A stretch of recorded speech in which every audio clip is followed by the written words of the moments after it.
I wonder if when the alarm bells rang and the Germans were sailing up here, if there were soldiers in here. Were they stationed along the firing galleries, or were they just by the guns?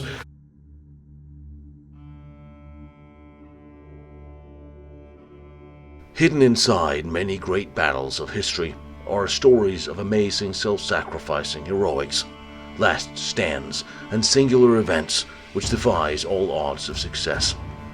One of those lesser-taught battles is the one of Norway 1940, where two great battle fleets raced to the same destinations with the same intentions to occupy the neutral country. One was bent on surprise, another was straddled with last-minute confusion. Destiny was to wait a handful of men. One, Colonel Eriksson, commanded an outdated fortress constructed nearly 100 years before World War II, manned by brand new recruits, with guns built from just after the Franco-Prussian War. The other, a retired torpedo battery officer, Commander Andreas Andersson, and the third, the commander of Task Force 5, Rear Admiral Oskar Kumets, in command of Germany's most modern and newest battlecruiser, in command of an invasion fleet, heading the best trained soldiers and sailors of the time. Fortunately, all survived the war to tell their story.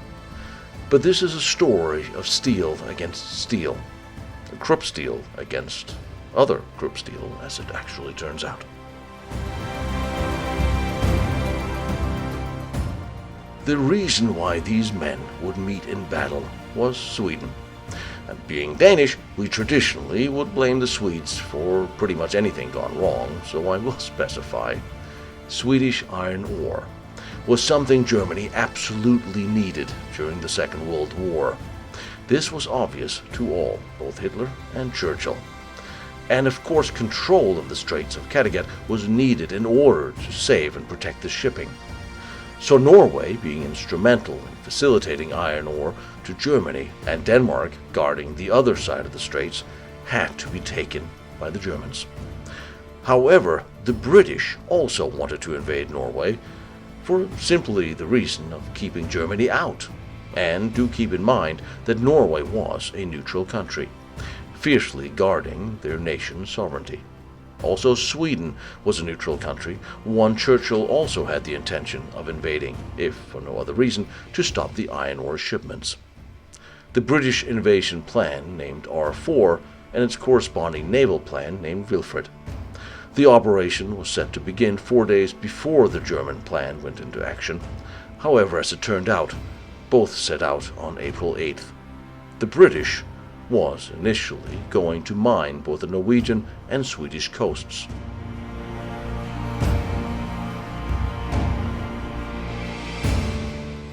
The two invasion plans look very similar when looking at them and the intended landing points in Norway. The Germans had an intention of presenting the Norwegian government and the king a proposal akin to an ultimatum that they would protect Norway from the British, defend the country, and let the country generally run itself, similar to the intent presented to Denmark. And generally, what the German soldiers were told was that they were going there to their brother countries, especially to protect them from the British. But just to ensure these terms would be easier to digest, they were planning on sneaking into the fjord, seizing Oslo, the king, government, before presenting this proposal, and the soldiers and supplies for part of the operation was already on board the heavy cruiser Blucher, followed by Lutzow and Emden. 16 ships in total, and German supply ships were sent ahead as regular cargo vessels and tanker ships, and were waiting near Oslo for the rest of the fleet to arrive.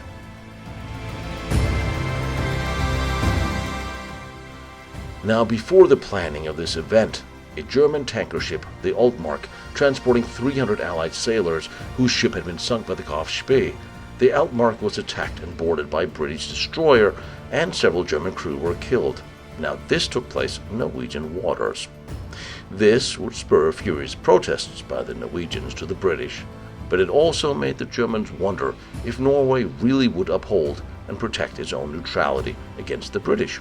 Not willing to take the chance, Operation Weserübung was written up and set into motion and set to begin on April 8, 1940.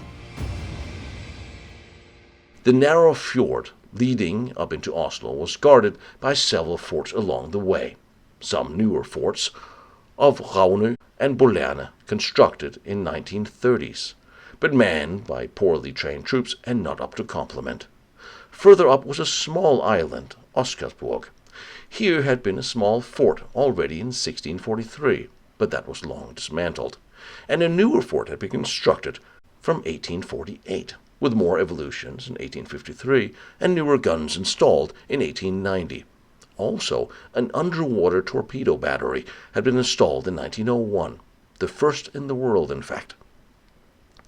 Also, on the coastlines were several gun positions. However, being a mostly stone fortress with open batteries, it was obsolete by 1940. Still, it was a military installation and had been relegated to that of training base for new recruits. And, as it happens, a new group of some 430 new recruits had just arrived barely a week earlier. The fortress is a rather amazing place, with many throwbacks to castles and fortresses, but its armament was significantly outdated by war's beginning. However, one interesting twist of irony was the main armament was three 11-inch or 28-centimeter guns built by Krupp in 1890, and the torpedoes had been built by the Austro-Hungarians in 1900. There was also three 75-76 model Armstrongs 22.6-centimeter guns. They were muzzle loaders, so older as well. And on the mainland there was three open emplacement with 6-inch British Armstrong guns from the 1890s as well. They had set up with 10 rounds each, as nobody really expected a fight. And Norwegian law cited that first a warning shot would have to be fired at any ship approaching, a show of willingness to protect their neutrality. With all this in mind, they were about to stand up to the newest and most modern German battle cruisers. I've always said, if we're going to historic locations, we have to go in style. And going for a ship through these beautiful waters is in style.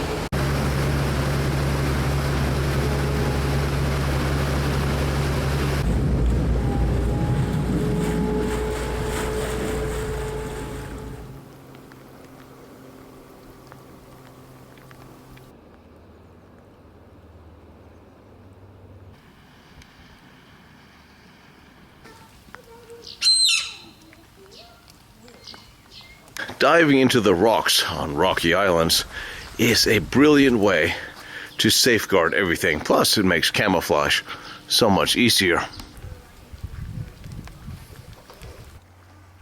The fort received multiple messages conflicting.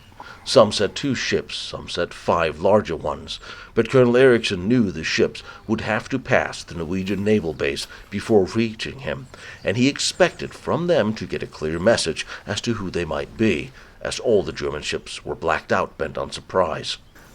However, that did not happen. The first message he received was from a small signal station with 2 small boats 11 kilometers from Oscarsborg. They reported large warships were on the approach, as indeed they were.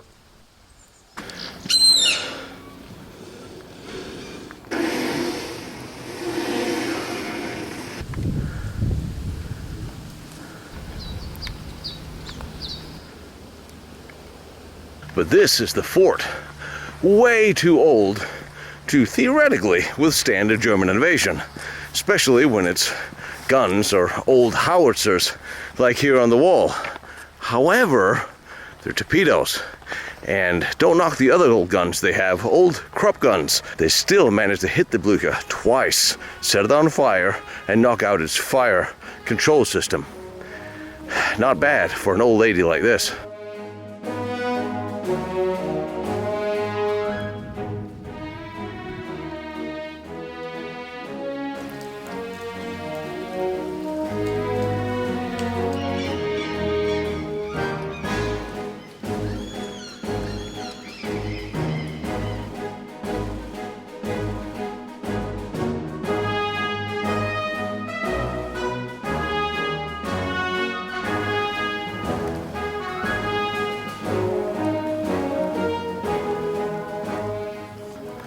there's battle damage or shrapnel damage to the wall here in the inside of the courtyard. This is certainly not decay. Wonder if any of the German shells landed near close here. And this is where you really see an almost Prussian solution. In front of the old fort, you have a massive gun position out here. On that early morning, this is where Colonel Eriksson sat up in his command post, waiting for the ships he knew were coming, yet not knowing who they were. But he knew they were an enemy, and he was hell-bent on stopping them. He had rallied his new recruits, auxiliary personnel, even the cooks, and managed to load 2 of the 28-centimeter cannons. These men had never fired any cannon before, let alone these huge antiques. He also knew he could only expect to fire 2 shots because the loading time was 15 minutes, and almost inevitably any enemy ship he might have hit would be out of firing range in that time. He also knew if he missed, they would retaliate. And these were open cannon pits and vulnerable. His second-in-command had doubts. He, however, had none. He knew that the ships had been warned further up the fjord. They had to have been. And now, all there was to do was wait. The smaller cannons across the bay were also waiting. His men were waiting. It was cold, it was late, and it was dark. And then, suddenly, the lighthouse across the bay lit up the huge ship barely 1,500 meters away. It was the battlecruiser, the Blucher. It was almost inevitable that he could not miss. He still did not know who he was firing at. The ship was blacked out. But he gave the order to fire, knowing that he would either be given a medal or court-martialed. And fire he did. The first shot destroyed the communications and fire control, and the second landed under the hangar, exploded, starting a huge fire. The Blucher was hit and damaged. It could still steer, though. However, the crew now opened fire on everything, in every direction, with their AA guns, the 2 centimeters, 3.7 centimeters, and possibly the 10.5 centimeter guns as well. The main guns remained silent, as they had no target. Also now, the Norwegian 6-inch guns on the opposing banks started firing at the ship as she slowly drifted by Oscarsborg, barely 300 meters away. The soldiers at the fort was running for cover into the interior of the fort to save their own lives.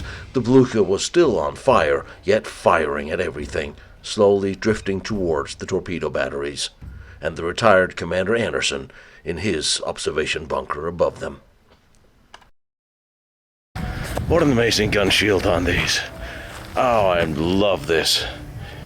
So here you have the observation slots for the big guns, and behind you have the howitzers. It was not the howitzers that hit the Blucher. It would have been a heck of a shot if it had been. And you even wonder, why would you put a howitzer on a shore battery? This is what you put on a shore battery.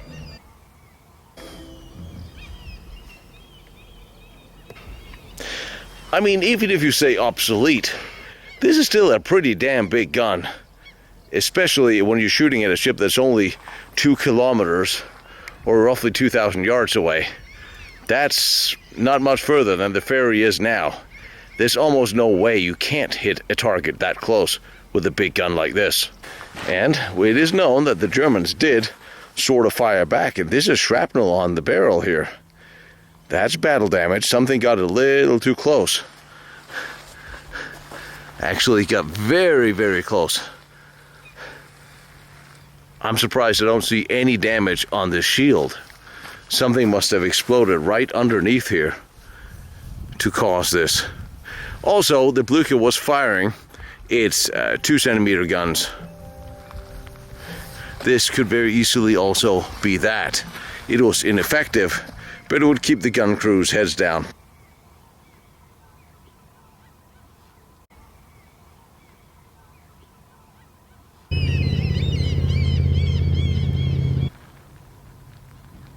The armor shutters are up here, as they indeed should be. And remember, the radar was put in later, since the Norwegian military used these guns and this fort in years after, during the Cold War.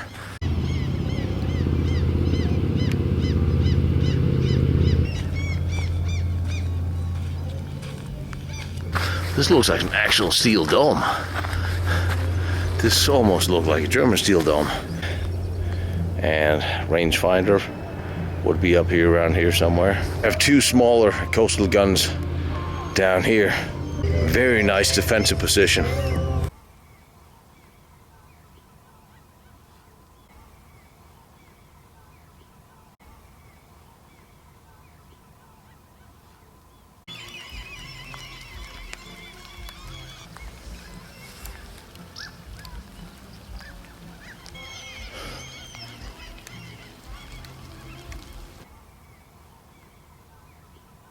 And this one looks like it's quite a bit shorter.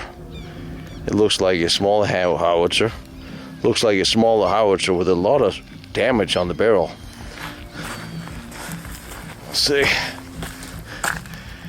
the wheels, it will turn around on several axes there.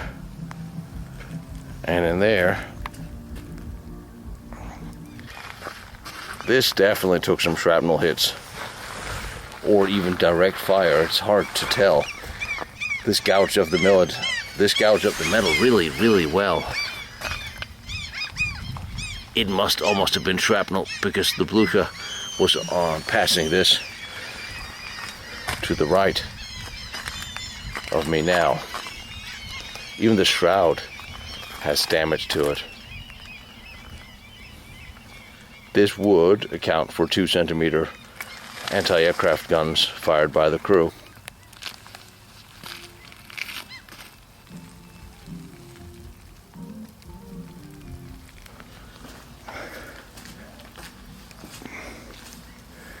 It almost looks like a fat little howitzer. Would you just call it Goering? I did not call it a Goering howitzer.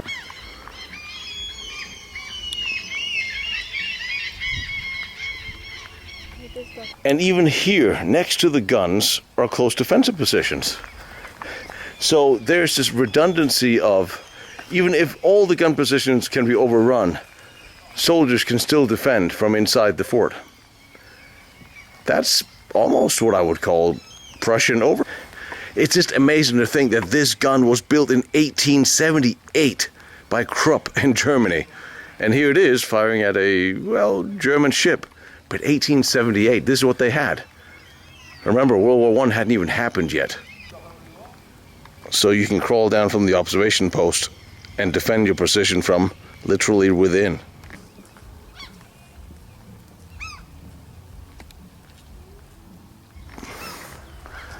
What a piece of machinery.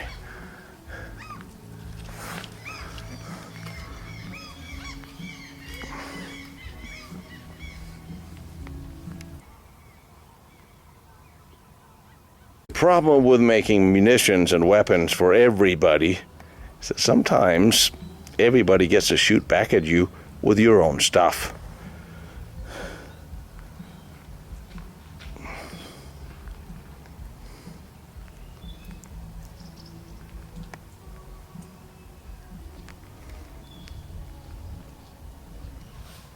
These were the two guns that opened fire on the Blucher. The third gun was ready, but there was not any gun crews for it. And all it took was the two shots. The ship was hit, and then it was out of range as it passed by the fort, down to the torpedo. On that day, Commander Eriksson was about to make a very hard decision. Was he going to fire on unknown ships or not? When asked, he said, well, either I'll be decorated or I'll be court-martialed. But he knew that the ships coming out here, he didn't know if they were German or British at the time, but he knew they made their way past previous gun batteries further up the fjord, and they must have been signaled then with warning shots. So he was in his good right to try to sink them, and he certainly did his very best with gun number 1 and number 2 here, fired at the Blucher, and both shots, hit the ship.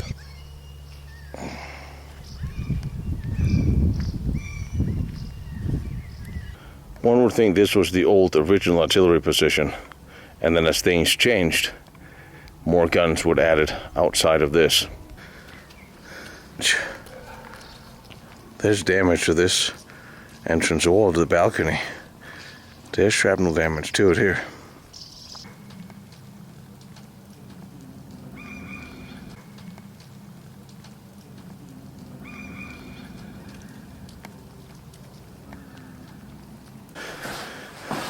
Now, this was just modernized before the German attack. And I wonder if this is part of it, because this is certainly part of the old fortress underground here. Ah, this is a beautiful fort this is.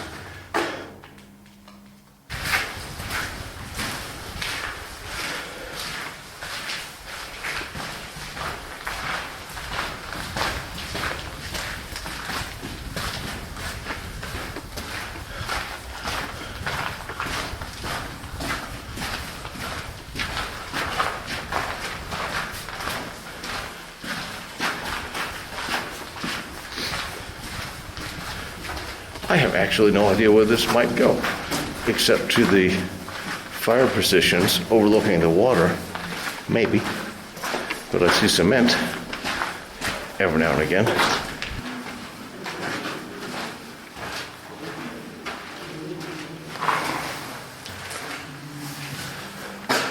I'm almost expecting this to be an old powder room. Light could have been in there, like was customary for the original black powder guns, of course.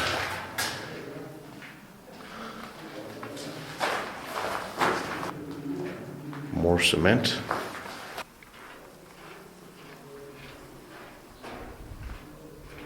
Must have been a powder store. I will be stressed. I'm joking.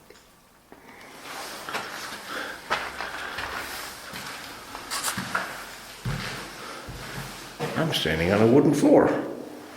I see ventilation, more ventilation. Again, you could have had a little lamp in there. And is there behind the door? No.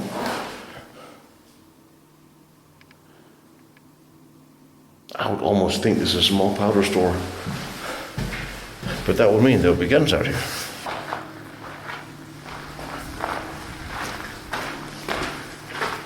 Oh, look at this.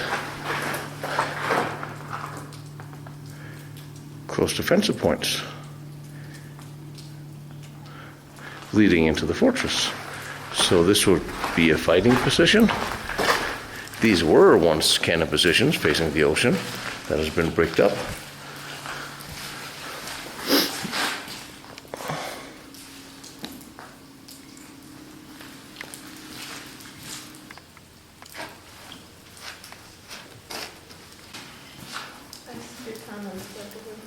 You do? Will it come home with us? Oh yeah, now we're cooking. So, but these must be the old cannon positions. These were not the guns that would be shooting at the Blucher. These are too old. They are upstairs. I wonder if you can still see the ship in the water.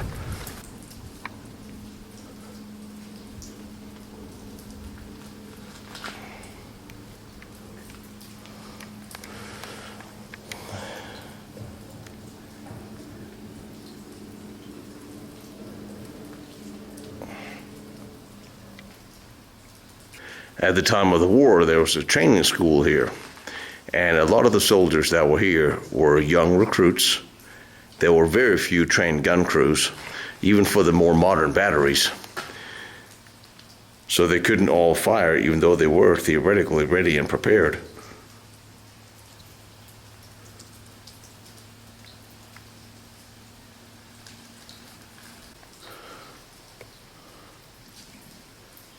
And you could close, put a little hatch in front of the gun. I guess the weather in here would be, at times, pretty nasty.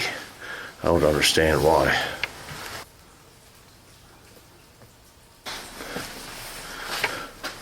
By the time the Blucher would sail past here, she was already hit twice by the main batteries, and now she would become in contact with the torpedo battery, where Anderson would be watching her as she would slide, slightly burning, still smoking, but in control, right in front of his torpedo station, and opened fire with 2 torpedoes, holding the third back in reserve just in case he had a misfire. These were old, ancient torpedoes. You had no idea if these were really were they going to work, and the Blucher had 8 airtight compartments. It was not supposed to be a ship that could be sunk at all. It was the command ship. It had all the occupation force and even the Gestapo agents on board.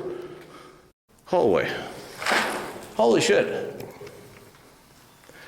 And the gun positions.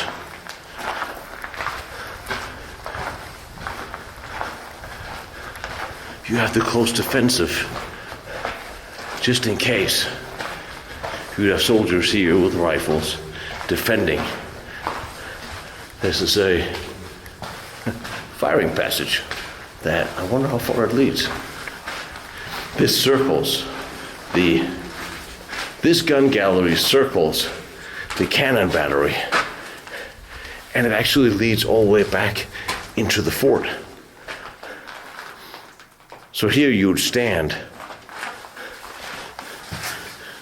You would be in here, behind the main guns, in this shooting gallery, where you could defend the hallway in case the enemy made it all the way in behind the cannons, which I would say, if you have a coastal fort and the enemy makes it all the way into behind your main batteries, you really have some problems.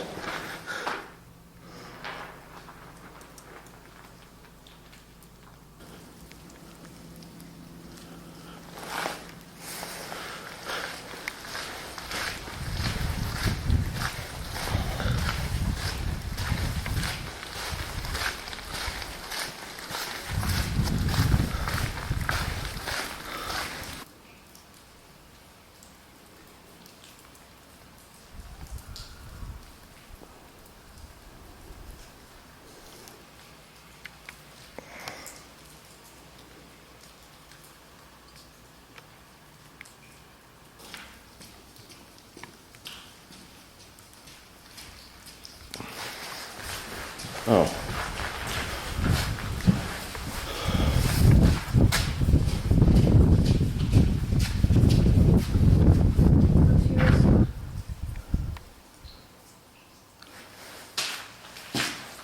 Hold for the powder. Where's the ring? There's the ring. There's always a hook above large cannons.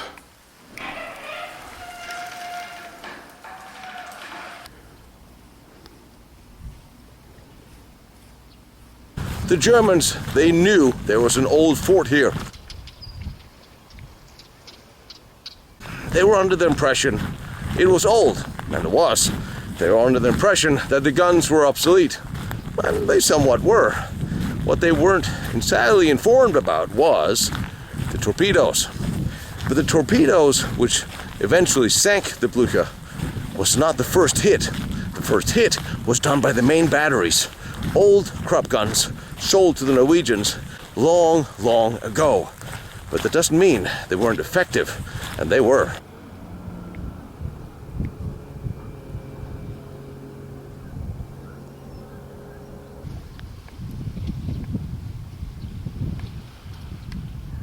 Here's one of the observation bunkers out in front of the battery. One can imagine them sitting in here seeing a battle fleet sliding up in the dark without even knowing who they were. The Norwegians at this point had no idea what fleet was approaching them.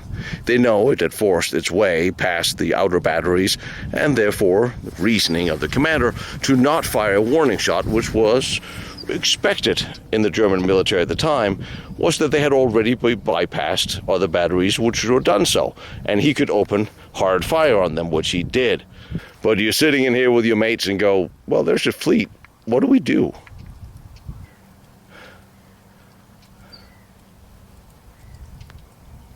(1853 to 1953), but that's not entirely accurate. because this fort still operated during the Cold War and had a very modern torpedo defense system. A torpedo defense system that had proven itself in battle. And you are very well protected when you put a little house in here. One might wonder if this was a commander's hut. You got a good view of what's coming down or around. On either side of the fort, you have these two gun galleries protecting either side of the fortress sail.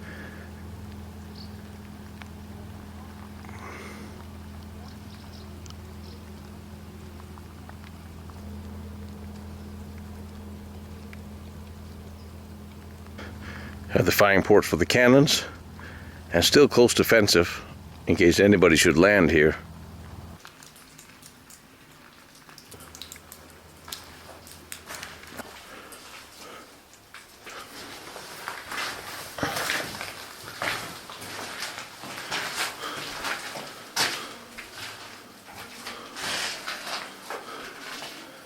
What a great old fort this is.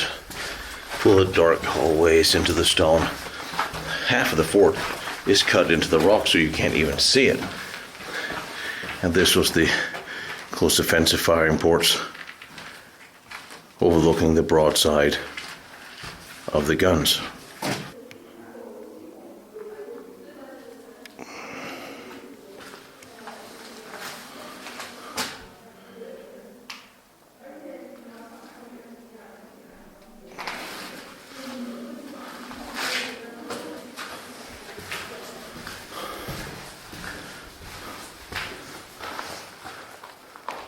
I guess you could mention this as a sortie port. And here is the firing gallery, the protective hallway that will run behind the guns. So just in case intruders came in here, you could pretend you could defend the guns from back here. This is almost a little caponnier.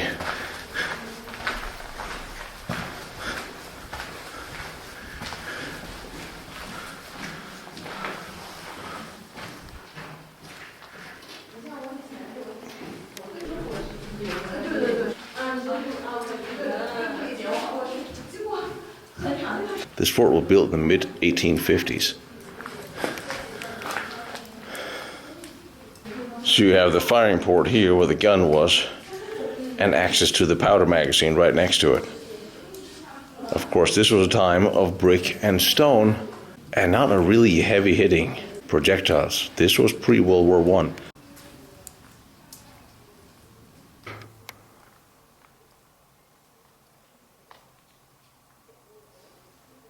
I wonder if when the alarm bells rang and the Germans were sailing up here, if there were soldiers in here.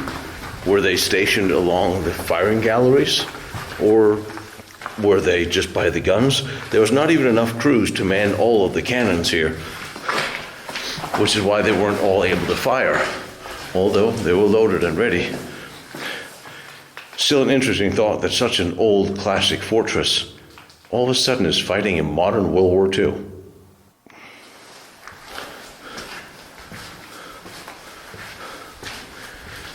And this part of the fort is, I'm imagining, built deep into the bedrock.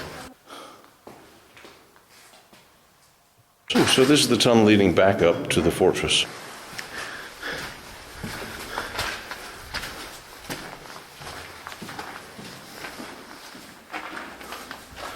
Lots of tunnels, connections for the gun crews, for soldiers. That's such a beautiful workmanship. It really is a beautiful fortress. Designed these nice arches inside the rock, and this almost looks like a close defensive position. That's been bricked up for some strange reason. Maybe the fort was expanded at some point. It has been modernized a few times.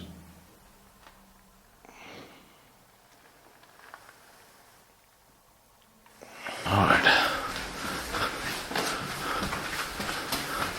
Being a slope, I'm used to this being a place where you'd roll cannons up and down, but I somehow doubt it. Why am I even talking? I'm not making any sense whatsoever. Stop talking.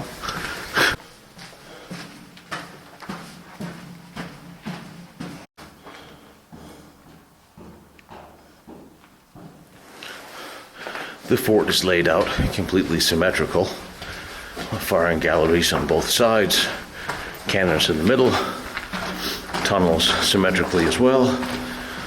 Beautiful. And it has been reinforced and upgraded, modernized a few times, all the way up to and including the Cold War.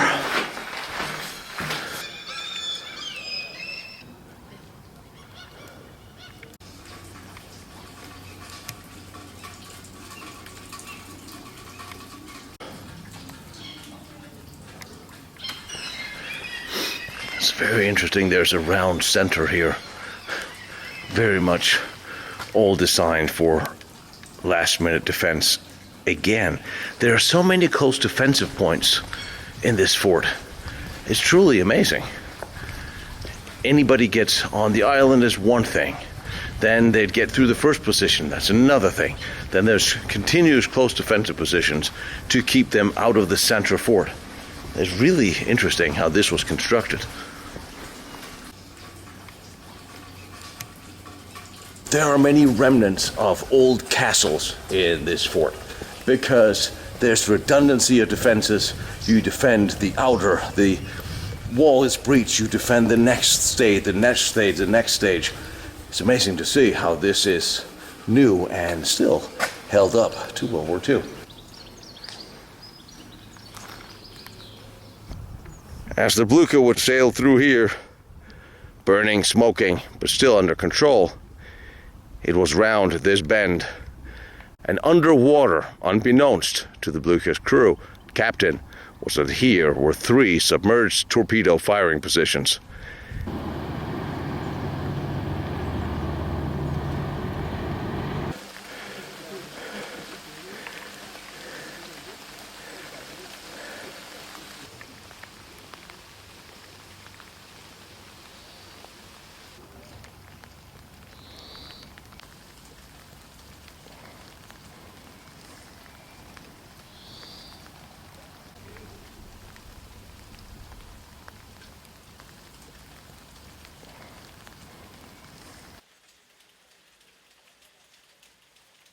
Almost imagine standing here in the semi-darkness of the morning and watch the burning Blucher sail right by here. And this is the firing bunker for the underwater torpedo tubes. This bunker was carved into the rock nearly 43 years earlier. It's reminiscent of an old dreadnought torpedo room. From here, old torpedoes would be sunk into the basin and fired from underneath the rock into the fjord. It is perfectly impenetrable to any kind of cannon fire. It was commanded by the retired Commander Andreas Andersen. He had been called earlier that night as danger was approaching, but he knew his weapons well. He had loaded 2 of his 9 torpedoes. Now, these were old Whitehead torpedoes with 530 kilos of explosives. They had been built by the Austro-Hungarian Empire in the year of 1900, an empire that no longer even existed. Yet they had been maintained, and they certainly had been tested during the First World War, and he was certain they would work again. Around 0300, he had confirmed his orders with the commander that they were to fire for effect. They were going to launch torpedoes at an unknown enemy. The ships were coming towards them, that much they knew. Cannon fire had been reported further up the fjord. Also, a battle had been reported out to sea, and these could be ships seeking shelter. Andersen did not know who was coming, British or German, but he knew this was for real, and that they had not stopped. Now Andersen took up position above the torpedo battery in the observation bunker. There were 3 cemented cupolas from where he could observe the strait. He had placed 2 of his fellow officers in the casemates beside him, with the orders that if he was killed or his comms went down, they were to continue the battle for him. His plan, since multiple ships were coming towards him, was to put 2 torpedoes in the first, two in the second, two in the third, and so forth. And now he waited for the battle to come to him. He had heard the main guns firing. The Blucher was firing in all directions with her smaller cannons and weapons, as she now drifted past him, burning midships. The 3 6-inch guns on the opposing side of the fjord was also firing on the ship as she went. It was here one of the many rumors began, claiming that now the Germans began singing their national anthem as the ship sailed burning past them. This was claimed the reason why the Norwegians knew now it was a German ship, but this is not true. Now how could anybody have heard singing over the constant cannon fire? Anderson counted his time and fired his first torpedo. It struck forwards of the ship, and the second hit midships. That destroyed most of the firefighting equipment and took out most of the power. The Blucher had lost steering, and now Kumats was intent on beaching her further down the fjord in order to try to put out the fire. The 6-inch guns now took the Lutzow under fire as well. Commander Anderson had done his job well.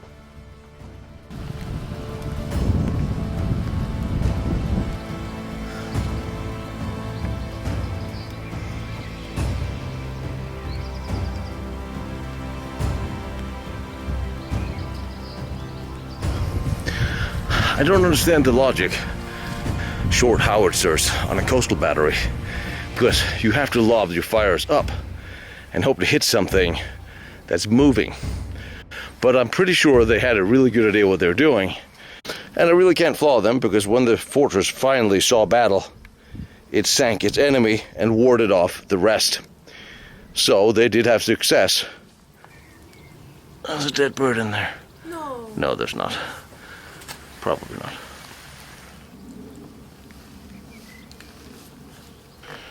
Very traditional powder magazine right next to the big howitzers.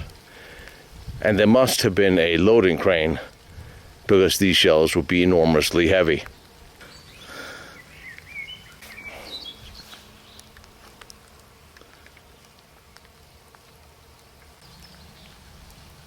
(1872). Gun number 2.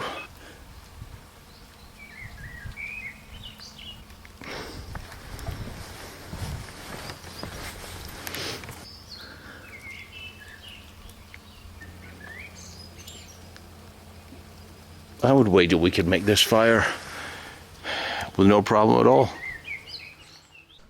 Now with the ship ablaze, steering was out, firefighting almost impossible, dead and wounded all over the ship. Kumats left the ship towards a small island past Oscarsborg, then dropped anchor in order to try to beach it. That failed, as the ship swung around and began to list to one side. For over an hour they tried to salvage and fight the fire, but to little avail. As the ship first began to roll, men were jumping into the water. This is where the problems began again, because there was not enough life vests, with many more destroyed in the fire. There are also different types of them. One needed to be in the water for a few minutes to fully inflate. But the soldiers from the Wehrmacht had not been properly instructed in how to abandon ship in case of an emergency. Also, they had not been properly instructed in how the vests worked, so they were panicking. Many of them could not swim. Many times sailors were seen giving their life vests to their army comrades because they knew they themselves could swim. However, the water was only 2 degrees. It was freezing. Many of those who made it into the water with life vests could not swim fast enough to get out of the water and avoid hypothermia and drowned. But many more made it to the smaller islands and more to the shore. With the ship still burning in its center, it was not possible to go from one side to the other, so sailors and soldiers would end up on either side. The ship slowly continued to roll. The men would run up along the keel of the ship, and finally, as the ship overturned and began to sink, they would congregate on the keel and jump off into the water. As the ship began to slide under the waves, the last man was seen, given a salute, as the ship went under. And it was now those surviving the event began to sing the German national anthem. This is where the story came from. The sailors and soldiers were singing. They sang their ship to sleep. Around 400 men died that night. out of the thousands of soldiers and sailors on the ship. They died from the explosions and exposure or drowned. The others made it to the shore. The Norwegian army met many of them there on the shallow islands as well and began escorting them up the hill as prisoners, even if it was only for a short time. They spent the night crammed in a farm until the next day when buses from Oslo, chartered by the German embassy there, was sent for them. Many claimed to have seen a small Norwegian sloop with an officer and 6 soldiers picking up survivors, but to this day it is still unknown as to who that was. One of the Blucher's own lifeboats made it into the water. Initially it was used to pull wounded onto the shore. Thereafter General Engelbrecht tried to make contact with the Lutzow, who was setting ashore some of her contingent of soldiers, that they might take Oslo from the land side until Oscarsborg was dealt with. There were no atrocities in the Norwegian campaign. Everybody behaved quite proper as soldiers should, which is one of the reasons why Hitler always spoke fondly of Norway and immediately after end hostilities released all Norwegian prisoners. During the night, the Lutzow had taken damage to her forward turret by the 6-inch gunfire and reversed out of the line of fire, followed by the Emden. They were not sure if the Blucher had been hit by torpedoes or hit by a mine. However, now the aging fortress had to be silenced. Barely an hour later, the first German planes appeared, strafing the positions and bombing Oscarsborg. The Lutzow pulled closer and fired several heavy salvos with her main guns, and over the next 10 hours, 500 bombs were dropped on the old fortress. I can only imagine the repair work which must have taken place since. But the tunnels beneath kept everybody there alive. The main Norwegian objective had been achieved, namely for the king and the government and the country's gold to escape. The German ultimatum was rejected, but German soldiers had entered the capital of Oslo, with 100,000 more reinforcements on the way. Later on the next day, Colonel Eriksson was offered surrender, which he accepted, seeing little point of resisting further in an old fortress with outdated guns and 430 new recruits, as the Germans already had the capital behind him. He was later charged for having surrendered too fast, but was completely exonerated, of course. It remains a question as to why the Germans did not know of the torpedo battery there, which in fact they did know of it, but they had placed it in the wrong place on their maps, and no mines had been laid by the Norwegians. Today the great ship still lies upside down on the bottom of the Sound, designated a war grave. In 1995, they finally managed to drain many of the 180 oil tanks of the remainder, and in an interesting turn of events, the oil is in such good shape and quality that they are today using it in the ships that sail to and from the island.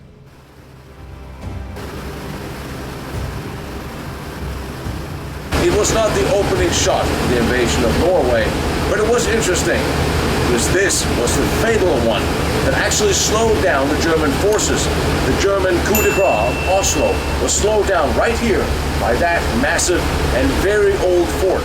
My name is Tino Struckman. I run Lost Battlefields.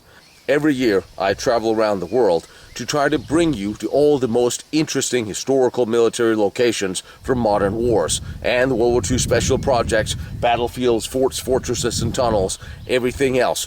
Things you may not be able to see or go to yourselves. Please join me on Patreon or join Lost Battlefields through the website so you get access to all my files and my notes. It really does help, and like, follow, share here on the channel if you can. That helps too.